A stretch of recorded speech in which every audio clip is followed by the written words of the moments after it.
날마다 말씀과 함께 2월 26일 수요일 가정예배를 시작합니다. 찬송가 252장 나의 죄를 씻기는 찬송가 252장 1절과 3절을 부릅니다. 나의 죄를 씻기는 예수의 피밖에 없네. 다시 정케하기도 예수의 피밖에 없네. 예수의 흘린 피 날 희게 하오니 귀하고 귀하다. 예수의 피밖에 없네. 나의 죄 속하기는 예수의 피밖에 없네. 나는 공로 없으니 예수의 피밖에 없네. 예수의 흘린 피 날 희게 하오니 귀하고 귀하다. 예수의 피밖에 없네.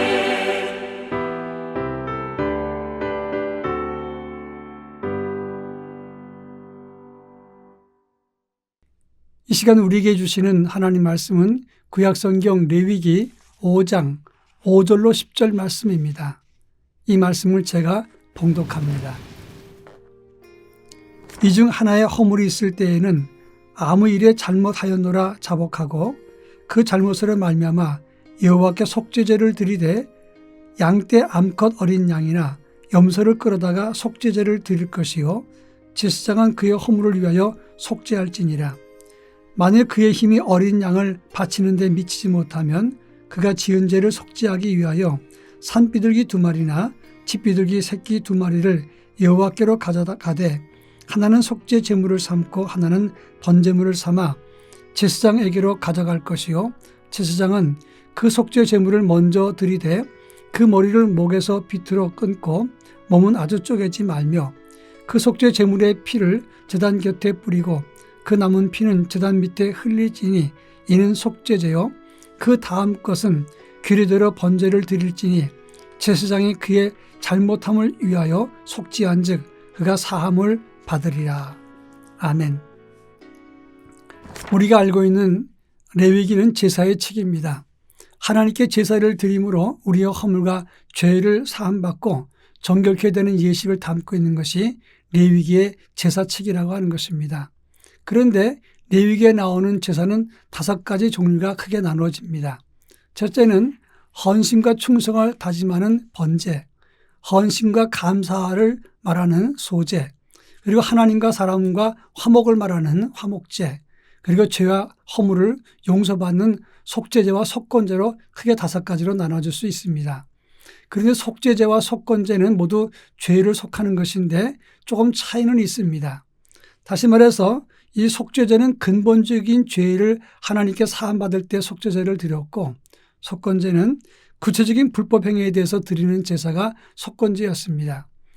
또 한 가지 하나님께 직접적인 죄를 지었다면 속죄제에 해당되지만 하나님께 간접적인 죄를 지었을 때 예를 들어서 하나님의 명예에 훼손을 주었다든지 또 사람에게 잘못해서 하나님께 영광이 되지 않았을 때 이런 제사들은 속건제에 해당됐다고 하는 것입니다. 오늘 우리가 읽은 레위기 5장 5절로 10절의 말씀은 죄를 숨겨둔 것이 있거나 또는 종교적으로나 의식상 부정한 것과 접했을 때 예를 들어서 사람이 시체 접촉을 했다든지 문둥병이나 또 피부병이나 하혈하는 사람과 접촉을 했을 때 그럴 때는 속죄제를 드렸던 것입니다. 동시에 무심코 입으로 맹세하다가 쉽게 허물을 떼거나 잘못했을 때 이런 것을 속죄받기 위해서는 하나님 앞에 속죄제를 드렸던 것입니다. 이 본문의 의미를 살펴보면 제일 먼저 왜 그렇게 성경은 죄의 문제에서 구체적으로 언급하면서 정결하도록 강조하는가 하는 것입니다. 오늘 본문 1절에 보면 만일 누구든지 저주하는 소리를 듣고서라고 시작을 합니다. 만일 누구든지라고 말을 했는데 여기서 말하는 누구든지란 말은 네펫이란 단어를 씁니다. 이 말은 이 몸 육체적인 바디를 말하는 것이 아니라 우리의 영과 혼과 인격, 몸 전체를 말하는 것입니다. 그러니까 누구든지라고 하는 것은 인격을 갖고 있는 인격체가 우리가 사람이라면 누구든지 죄를 극복하고 죄로부터 정결해야 된다. 이것을 말씀하고 있는 것이다 하는 말씀입니다. 이 죄는 어떻게 들어왔든지 점진성과 부패성이 있어서 우리가 아무리 작은 죄를 지어도 우리 육체에 파고들어서 결국은 우리 인격과 영과 우리의 몸까지 부패하고 망가뜨린다고 하는 것입니다. 그래서 죄를 반드시 처리하라는 것이고 이 죄에 대해서 쉽게 생각하지 말라 이렇게 교훈하고 있는 것입니다. 심리학 이론 중에서 브로큰 윈도우 이론이라는 게 있습니다. 깨어진 유리창 이론이라고 하는 것인데 공장 지역에서 만약에 유리창이 하나 깨지면 그대로 방치할 때 점점 더 많은 유리창이 깨지고 그것이 이제 무질서해지면서 범죄 온상이 되는 지역으로 바뀐다. 이런 이론이 되는 것입니다. 그러니까 아무리 작은 것 유리창 하나 방치해 두면 그것이 점점 더 크게 발전돼서 그 지역이 범죄 온상이 되는 것처럼 우리 몸도 그냥 주어진 죄를 방치해 두면 그러면 그것이 우리의 삶을 망가뜨린다는 겁니다. 그래서 죄를 가볍게 여기지 말라 이렇게 교훈한 것입니다. 자, 그렇다면 6절과 7절 말씀을 보면 속죄제는 어떻게 드리는 것이냐 하는 겁니다. 대제사장이나 온 이스라엘 회중이 범죄하면 흠없는 송아지를 드렸습니다. 족장이 범죄했을 땐 흠없는 수염소를 드렸고 평민이 범죄했을 땐 흠없는 암염소와 어린 암양을 드렸던 것입니다. 근데 오늘 본문에서는 그냥 통째로 양떼의 암컷과 어린 양 그리고 염소를 끌어다가 속죄제를 드릴 것이다 이렇게 말씀했습니다.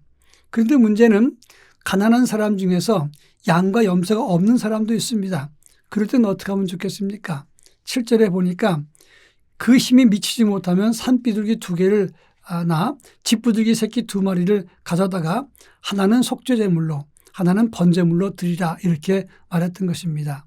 이 말은 경제력이 있는 사람은 양이나 소를 드리지만 경제력이 없는 사람이라도 허물이 있으면 산비둘기나 집비둘기 같은 것으로 하나님께 드려서 너의 죄를 속하라 이렇게 말한 것입니다. 적어도 양과 소는 없어도 산비둘기 같은 건 잡을 수 있지 않습니까? 그렇게 해서라도 내 자신의 죄를 남기지 말고 바로바로 처리하라 이렇게 말한 것입니다. 그런가 하면 8절과 10절에서는 속죄 제물을 비둘기를 반드시 제사장에 가서 잡는데 그 피를 제단에 뿌리고 남은 피는 제단 밑에 흘리라고 했습니다. 이는 피 흘리는 예식을 통해서 우리의 죄가 속함받는다는 것을 말하는 것입니다. 그리고 추가로 11절에 보니까 그래도 더 여유가 없을 때에는 고운 가루 10분의 1 에바를 기름에 섞지 않고 태워서 하나님께 화제로 드리라 이렇게 말하고 있습니다. 이 말은 너희의 허물과 죄가 방치되지 않도록 하라 이것을 권고한 것입니다. 가난한 사람이든 또는 그렇지 않은 사람이든 더 극빈자든 그 누구도 예외 없이 마음껏 하나님께 나아가 정성을 다해서 속죄제물을 드림으로 너희의 죄를 대속하라 이렇게 교훈한 것입니다. 오늘 이 본문은 우리에게 귀한 교훈을 줍니다.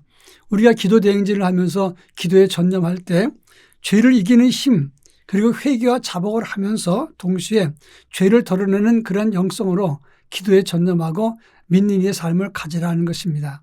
기도할수록 우리는 죄에 대해서 민감하고 죄를 이기는 영성과 믿음을 가져야 할 것입니다. 다 같이 기도하겠습니다.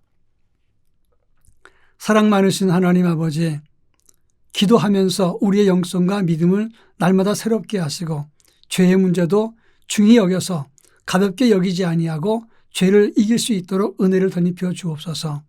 가벼운 죄라도 회개하고 돌이킬 수 있게 하시고 죄를 짓기 전에 깨달아 하나님의 사람으로 정결함을 유지하게 하옵소서. 예수님의 이름으로 기도합니다. 아멘.